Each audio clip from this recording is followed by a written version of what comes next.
Thank you, Aquafina, for taking that beautiful bullet for all of us, and thank God I wrote my speech down. Hi. Ellen, we got to keep the best friend stuff kind of on the DL, okay? Because a lot of my best friends are here. Okay. I mean, you would think after 30 years of being in this industry, getting up here would be easy, and it's not. It's terrifying. It's not that often we are surrounded by people who found their voice and are using it to hold people up and bring people together. And that to me is true power. I mean, it's funny because I've never actually thought about myself as powerful. I mean, strong, yes, but powerful, not.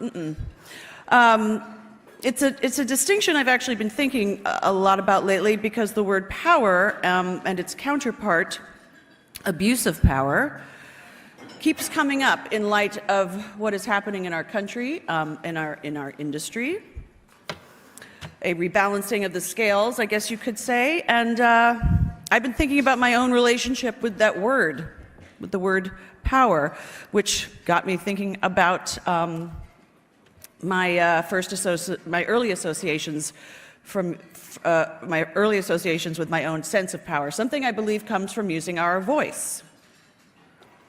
And I remembered a parental figure saying to me, around the rather critical age of about 11, after a dinner party, that I was excused from the table because I didn't have anything interesting to add to the conversation. Ouch. And it stuck with me. It stuck with me like painfully worded sentences can. And if I'm being honest, and I'm being honest because I'm 50, and that comes with the territory. That's right. So I carried that sentence with me into adulthood. And I always felt incredibly comfortable giving, a voice to the words of others, but put me at a dinner table with strangers or at a podium like this, and I go right back to being 11 years old.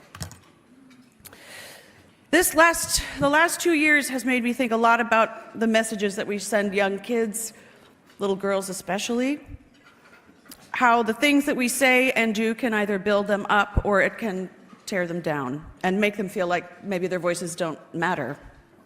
And it wasn't until Friends took off that I started seeing myself in a different light. I started meeting all of these people who expressed to me how much the show meant to them, how it lifted their spirits during a bad breakup or got them through an illness. And I was just so incredibly moved by that. And I began to change the way I thought about my own voice and what it meant to have a platform to use it. Still no prompter. And then enter Marlo Thomas. Marlo Thomas, as some of you might remember, she was my mama on Friends, and I remember one day we were on set, and she said to me, "I'm going to this St. Jude gala tonight. Would you like to be my date?" And I said, "Yeah, I'd love to be your date," and go to that. So there we are at this big, elaborate gala. There's tuxes and gowns and tiny little food on toothpicks that you can't eat in any dignified manner. And I sat down at the table, and they started to roll this tape of the hospital. And I sat there watching it, moved to tears, and that was it. That was it for me. I wanted to be a part of this extraordinary organization.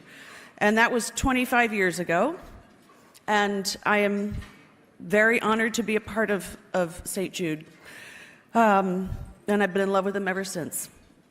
And right around this time, every fall, we shoot the PSA for the holiday PSA, and I get to spend a day with a family of St. Jude. And I always say it's the best day of the year and the hardest day of the year. And a few years back, I met a little girl named Sawyer, who I still think about to this day.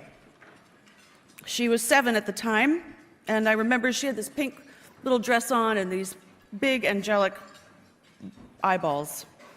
And the chemo had taken all of her hair, and she had these tiny little tumors on her body that she called her bumps, her owies. And she just sat on my lap and smiling and cuddling with me the whole time as we ran through the script again and again and again. And after hearing this word, at the end of the day, after hearing the word repeated over and over again, she looked up at me with those big blue eyeballs and she asked me, "What is cancer?"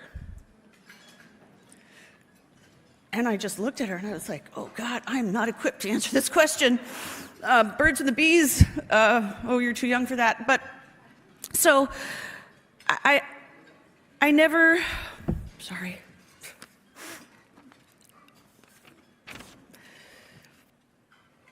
But seriously, I never forgot about that moment. Here was this little girl who was fighting this deadly disease every single day, and she didn't even know what the word was for it. And it was just part of her reality, and she was just making the absolute best of it. And that's what's unbelievable about these children. Despite everything that they are up against and as much pain as they are often in, they are vibrant, they're joyful, they are fearless. And that's part of the magic of St. Jude, and why I'm so honored to support their work, because they're giving children the best care on the planet so that they can reclaim their childhood, so that they can find their little inner superhero. And they're doing it at no cost so that the families can focus on their little ones, live without worrying about crippling hospital bills, and they're pioneering treatment, cutting-edge treatments that will soon one day find a cure.